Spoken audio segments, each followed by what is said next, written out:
इसी इन्हीं यात्राओं का नतीजा है कि लोक शिकायत निवारण, जैसे अभी बिजली बिल की अधिकता एक महत्वपूर्ण विषय था, लेकिन भारतीय जनता पार्टी आखिर सत्ता से हटने के बाद क्यों बोलती है, यह रिसर्च का विषय है। जो लोग ये बोलते हैं कि भोजन की व्यवस्था करना स्कूल की आंतरिक व्यवस्था को चौपट करता है, वो बिल्कुल गलत बात बोलते हैं।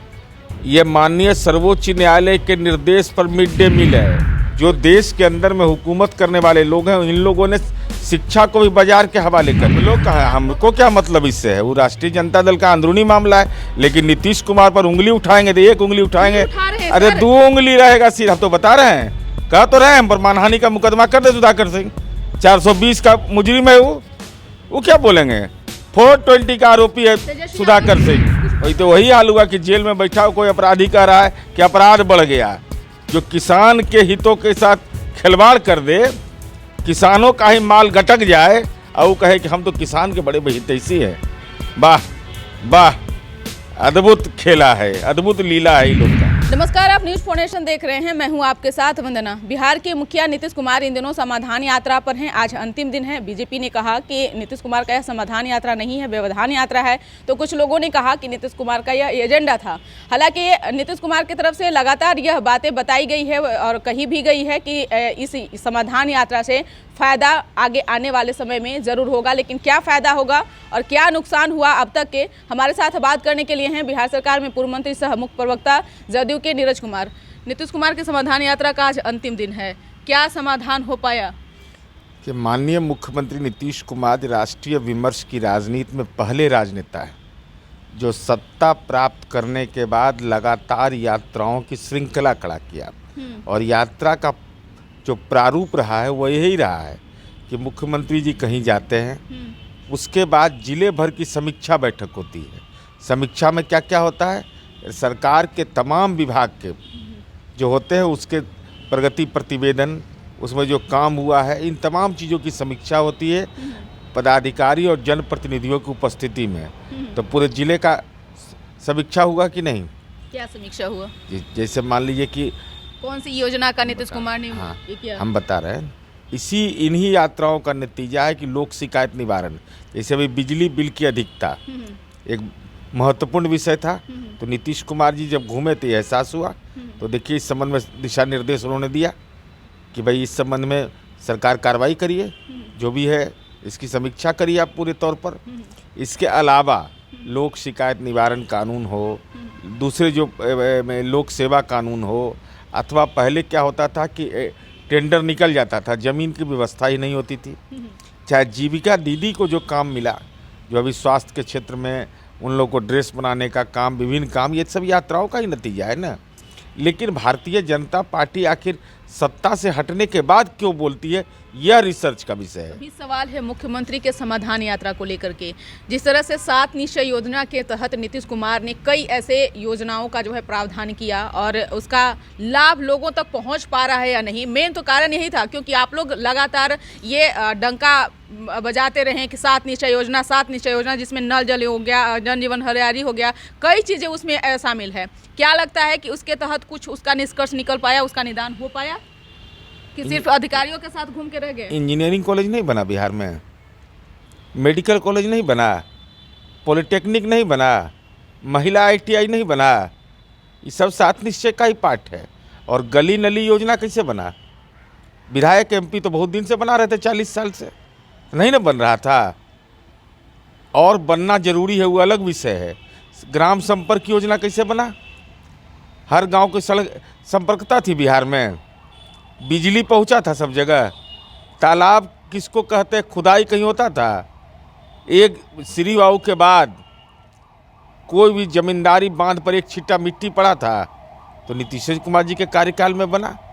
इसलिए महत्वपूर्ण विषय है कि जो सरकार ने संकल्प लिया उसको सरजमी पर उतारना। बेटी, पहले हर थाने में बेटी थी, हर थाने में महिला पुलिस डेस्क की परिवर्तन ही संसार का नियम है ना सर, परिवर्तन ही संसार का नियम है। तो आपने 17 साल राज किया, 17 सालों में जब अब तक के भी इतना कुछ प्रोसेस नहीं बिहार में हो पाता तो फिर सरकार और भी छिया-लेदर हो जाती तो हम बोल रहे हैं। सवाल यह भी है कि स्कूलों की दशा दुर्दशा देख लीजिए कि क्या है, छत नहीं है, वहाँ पे बेंच नहीं है, पंखे नहीं है, लाइट नहीं है, कुछ भी नहीं है। सरकारी विद्यालय में अधिकतर विद्यालयों का निर्माण हो चुका है। जहाँ जमीन के पंचायत में विद्यालय बन रहा था, कोई सपना में सोचा था? कोई भारत सरकार मदद किया क्या? पंचायत में विद्यालय बनना उस बिहार में जहाँ बीएड कॉलेज नहीं था, एक दो था, जहाँ सारा ट्रेनिंग स्कूल बंद हो चुका था बिहार में। लेकिन आज जो शिक्षकों का जानवर बैठ रहे हैं वहाँ, वो अलग, क्योंकि व्यवस्था ही नहीं है वहाँ अरे पे भाई सही से। शैक्षणिक माहौल बना है ना। अब ऐसा कोई कह सकता है कि पढ़ाई लिखाई के प्रति लोग बच्चे खाने के लिए जाते हैं सर, नहीं, बच्चे कपड़े के लालच में जाते हैं, क्योंकि गरीबी भी तो खाना साथ-साथ कोई में है ना। कृपा नहीं है, ये माननीय सर्वोच्च न्यायालय के निर्देश के आलोक में मिलता है। जो लोग ये बोलते हैं कि भोजन की व्यवस्था करना स्कूल की आंतरिक व्यवस्था को चौपट करता है, वो बिल्कुल गलत बात बोलते हैं। ये माननीय सर्वोच्च न्यायालय के निर्देश पर मिड डे मील है, कोई कृपा नहीं है किसी का। ये सरकार को निर्देश है कोर्ट का, इनको करना है, पूरे देश के अंदर करना है, ऐसा नहीं कि बिहार अलग है। आप लोग आंकड़ा पेश करेंगे ना, क्योंकि क्या अब तक के नीतीश कुमार ने जायजा लिया, कहाँ घूमे, कहाँ क्या किए। आंकड़ा तो विकास साथ में शिक्षा को भी उसमें ऐड करेंगे ना आप लोग। क्योंकि ऐसा तो नहीं है कि नीतीश कुमार ने गए और अचानक से सारा काम हो गया। और क्योंकि विपक्ष ने तो कहा कि नीतीश कुमार जहाँ गए हैं वहाँ अधिकारी पहले से टेंट वेंट लगा करके 5 स्टार टाइप से बना दिए थे। प्राथमिक शिक्षा के लिए असर होती है, असर नाम की संस्था जांच करती है, या देश के दूसरे राज्यों का और बिहार का जनसंख्या घनत्व और गुणवत्ता लोग निकाल के देख लें, तब समझ में आ जाएगा कि बिहार में कुछ काम हुआ है कि नहीं। यह कोई दावा नहीं कर सकता है कि शिक्षा के क्षेत्र में बदलाव हो गया। कैसे बदलाव होगा? जब आप निजी विश्वविद्यालय को अपने देश के अंदर काम करने की इजाज़त दे दी, तो मगध विश्वविद्यालय भी चलेगा, एमईटी का भी विश्वविद्यालय चलेगा, गिलगोटिया भी चलेगा, इसका मतलब सिम्बोसिस भी चलेगा, और दोनों को एक ही तराजू पर कसिएगा। ये संभव है क्या?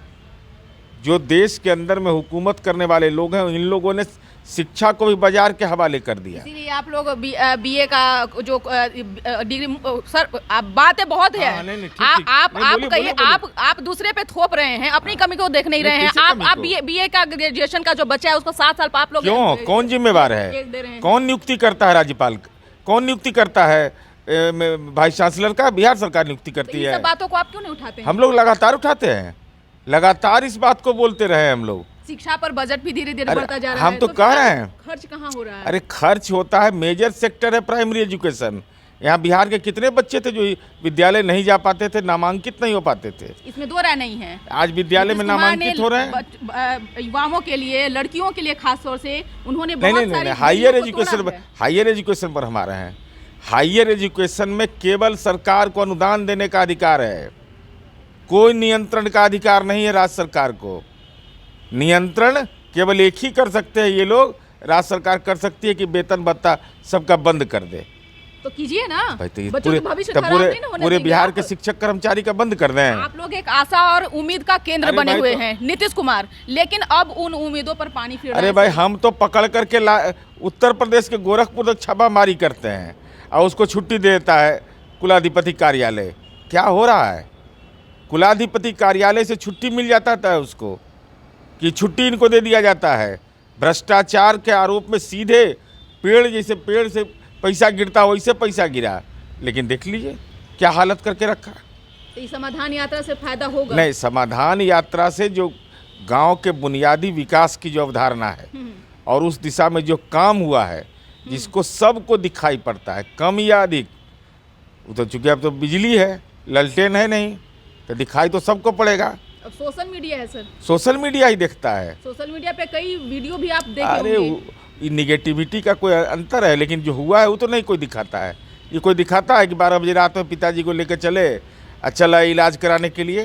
ये कोई दिखाता है कि पहले मेदांता नाम का कोई चीज़ नहीं था, वहाँ भी जा रहा है, पीएमसीएच भी जा रहा है। पहले कोई पैरवी आता था कि IGIMS में। एक दिन स्पेशल मेदांता पर भी बात करेंगे आपसे, क्या वहाँ पे है, क्या स्थिति है गरीबों के साथ, उस पे भी बात करेंगे आपसे। वो अलग अलग हॉस्पिटल का मापदंड है, वो निजी हॉस्पिटल है, उसकी तुलना अगर कर दीजिएगा IGIMS से। IGIMS की बात नहीं, तो आपने भी वादा कुछ किया था ना जब मेदांता बन रहा था, तो आपने भी कहा था कि गरीबों के लिए जो है वहाँ कुछ उसकी प्रक्रिया चल रही है, उसकी प्रक्रिया आने वाले समय में लाभ एकदम मिलेगा। बहुत जल्दी लाभ मिलने वाला है।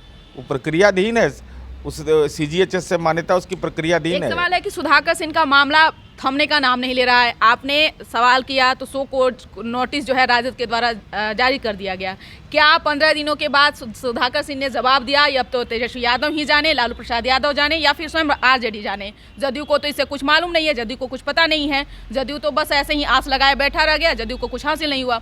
सुधाकर सिंह एक बार फिर से नीतीश कुमार को जो है जमकर धोया है। धोने का कहने का अर्थ यह है कि सुधाकर सिंह किसानों के हित में जो है एक बार फिर से आवाज़ उठाए हैं, बुलंद उन्होंने किया है, और उन्होंने कहा है कि जो एक्सप्रेसवे का निर्माण हो रहा है, या फिर कहें तो कई ऐसी चीज़ें हैं जो ग्रामीण स्तर पे किसानों को वो मुआवजा नहीं मिल पा रहा है। उत्तर प्रदेश की बात उन्होंने गिनवाई और कहा कि उत्तर प्रदेश में 4 गुना जो है किसानों को मुआवजा मिलता है, लेकिन बिहार सरकार में ऐसा कुछ भी प्रावधान नहीं है।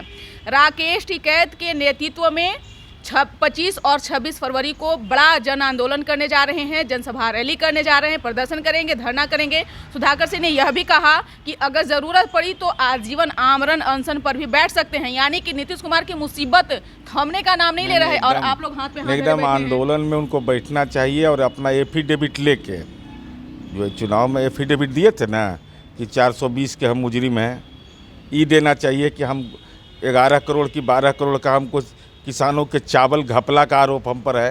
ये सब लेके किसान के बीच में हम खड़ा रहना चाहिए कि देखिए हम आपके बड़ी भारी शुभचिंतक हैं। हम अपने चुनाव आयोग को जो हलफनामा हमने विधानसभा के समय दिया, उसमें किसानों के चावल को अवैध तरीके से बेचने का आरोप, जेल की यात्रा, कोई किसान आंदोलन तो जेल गए नहीं थे, कोई किसानों के हिस्से में सुविधा बढ़ाने के नाम पर तो जेल गए नहीं थे, तो घोटाला में जेल गए थे। तो घोटाला वाला कहानी पूरा, कैसे घोटाला में जेल चल गए, कैसे संपत्ति का विस्तार होता है, जरा यह बता देंगे। साथ ही साथ यह भी बता देंगे, क्योंकि नए लोगों को अनुभव होना चाहिए। ये तो पुराना केस है 10, 12, 15 साल पहले का। नया लोग कैसे किसान जानेगा? नई पीढ़ी का किसान अब आ गया है कि कैसे घोटाला किया जाता है और कैसे किसान की बात किया जाता है। इस सब सुविधा के साथ बताना चाहिए। सुधाकर सिंह ने नीतीश कुमार के दिल पर जो चोट पहुंचाया, तो आप लोग उस समय बयान दे रहे थे सुधाकर सिंह पे कार्रवाई नहीं। अब सब कुछ कड़वाहट जो थी घोर नहीं, हम लोग का है, हमको क्या मतलब इससे है? वो राष्ट्रीय जनता दल का अंदरूनी मामला है, लेकिन नीतीश कुमार पर उंगली उठाएंगे तो 1 उंगली उठाएंगे, अरे 2 उंगली रहेगा सिर। हम तो बता रहे हैं, कह तो रहे हैं, हम पर मानहानि का मुकदमा कर दे सुधाकर सिंह। 420 का मुजरिम है वो क्या बोलेंगे? 420 का आरोपी है सुधाकर सिंह। कुछ बोल पा रहे हैं अब ये वो जाने हम, लेकिन सुधाकर सिंह बोलेंगे तो राजनीतिक पोस्टमार्टम कर देंगे उनका। तो जवाब तो दे रहे हैं। अरे भाई, किसी को सार्वजनिक रूप से कोई व्यक्ति कह रहा हो कि 420 का आरोपी है, अलग विषय है। 420 का आरोपी है, इससे बड़ा राजनीति में गाली कोई होता है? किसानों की बात करने वाला किसान का धाने बेच लिया, वाह रे वाह। वही तो वही हाल हुआ कि जेल में बैठा कोई अपराधी कह रहा है कि अपराध बढ़ गया। जो किसान के हितों के साथ खिलवाड़ कर दे, किसानों का ही माल गटक जाए और वो कहे कि हम तो किसान के बड़े हितैषी हैं, वाह वाह। अद्भुत खेला है, अद्भुत लीला है ये लोग का। ये लीला नहीं कहेगा ये तो क्या है? ये कुछ नहीं है। इसके अलावा ये केवल मीडिया बॉय बन सकते हैं। किसानों के दिल पर राज करने के लिए ईमानदार बनना पड़ेगा। ईमानदार वह होता है जो अपने सार्वजनिक जीवन में विशुचिता का पालन करता है। कर लीजिए, ढाल बन के जगदानंद सिंह खड़े हैं। अब कौन खड़ा है उससे हमको कोई मतलब नहीं है, लेकिन 420 के आरोपी है, हम बोलते रहेंगे। बहुत बहुत शुक्रिया। तो सुने थे आपकी क्या कुछ करना था जदयू के मुख्य प्रवक्ता नीरज कुमार का। इन्होंने कई सवालों का जो है जवाब दिया है। आप क्या सोचते हैं? अपना ओपिनियन जरूर कमेंट बॉक्स में दीजिएगा। इस पर बस इतना ही। बने रहिए न्यूज़4नेशन के साथ। तब तक हमारे चैनल को सब्सक्राइब नहीं किए तो कर लीजिए। धन्यवाद।